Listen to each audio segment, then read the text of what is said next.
Bonjour chers passionnés de sport automobile, j'espère que vous allez bien. Moi ça va plutôt pas mal.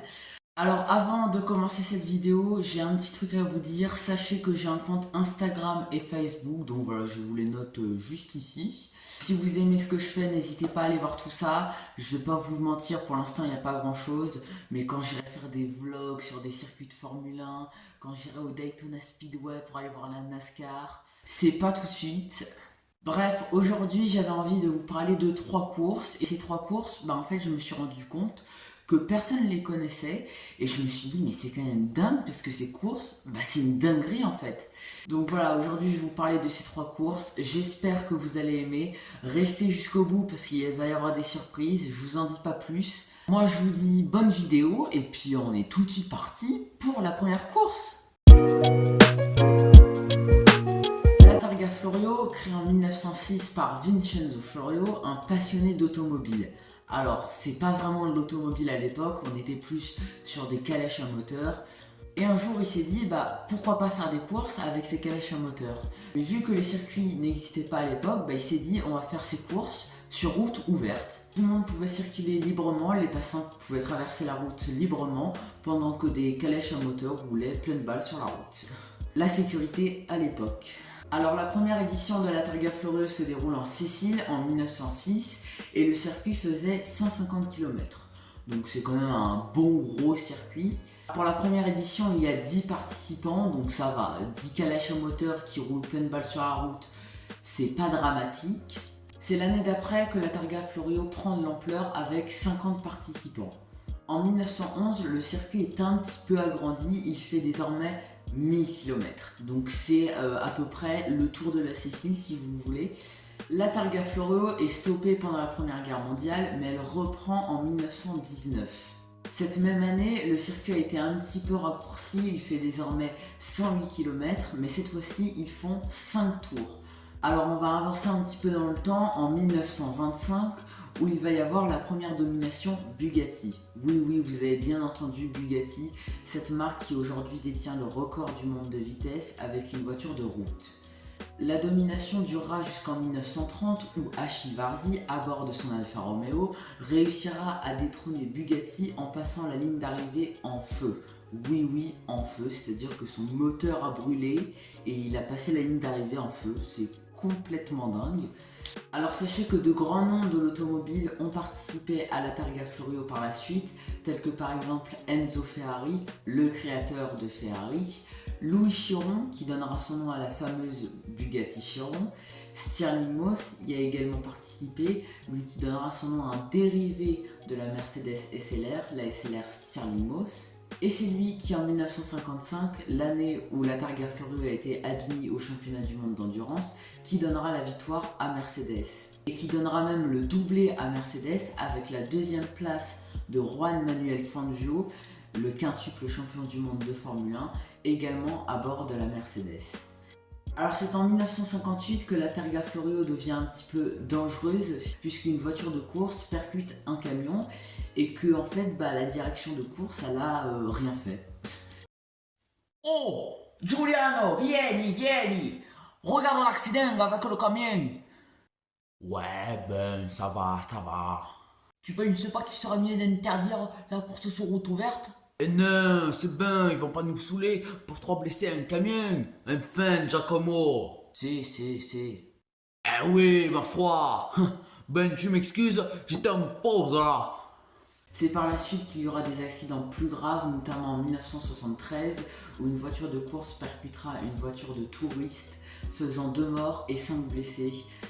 En 1977, la Targa Florio est définitivement stoppée, jugée trop dangereuse.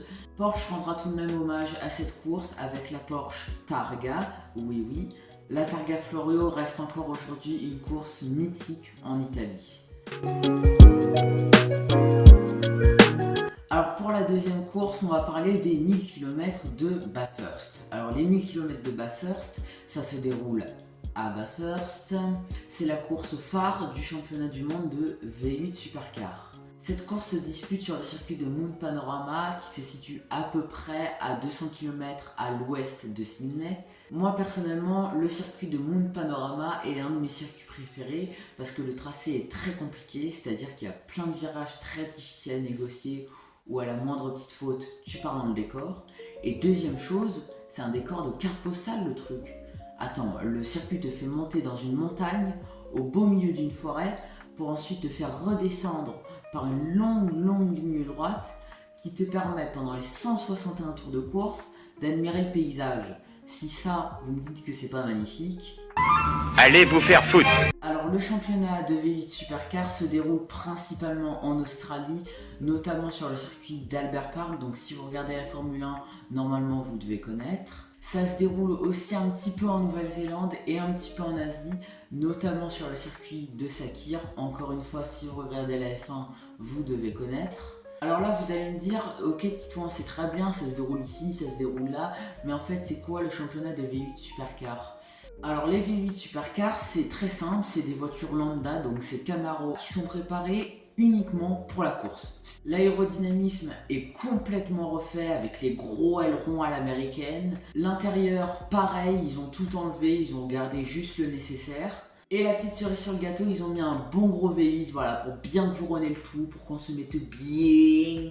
Pour la course, c'est comme en Formule 1, vous ne serez pas dépaysé, départ arrêté, les drapeaux, c'est comme on les connaît, drapeau jaune, drapeau rouge. On a 2 pilotes par écurie, donc un pilote titulaire qui fait le championnat et un autre pilote au choix. Alors je me devais de vous parler de l'édition 1981 des 1000 km de Bathurst qui a réservé un carambolage, j'ai jamais vu ça de ma vie. Au 122e tour, les 2 Ford Falcon rentrent en collision. Plusieurs autres voitures foncent dans le tas et créent ainsi un carambolage énorme, bloquant toutes les autres voitures derrière. La course a été interrompue définitivement parce que les voitures mettaient trop de temps à dégager. Celui qui était en tête est déclaré vainqueur avant même l'arrivée de la course. L'édition 2014 est qualifiée comme l'une des courses les plus incroyables de l'histoire du sport automobile. Cette course, il y a tout réuni pour qu'elle soit incroyable. Il y a le replay en intégralité sur YouTube, donc allez le voir, c'est juste une dinguerie. Et surtout, surveillez bien les 2 voitures qui étaient en dernière ligne au départ. Spoiler, elles se battaient pour la victoire dans le dernier tour, donc vraiment regardez cette édition et regardez toutes les autres en fait. En 2026, les V8 Supercars vont accueillir un nouveau constructeur, Toyota, avec une magnifique Supra. Donc voilà, ça va mettre un petit peu d'eau à la bouche, comme dirait l'autre. On passe tout de suite à la prochaine course. Les Mille Maglia, créés en 1927 par Aimo Maggi et Franco Mazzotti, est une course qui fait 1000 miles, ce qui équivaut à 1600 km.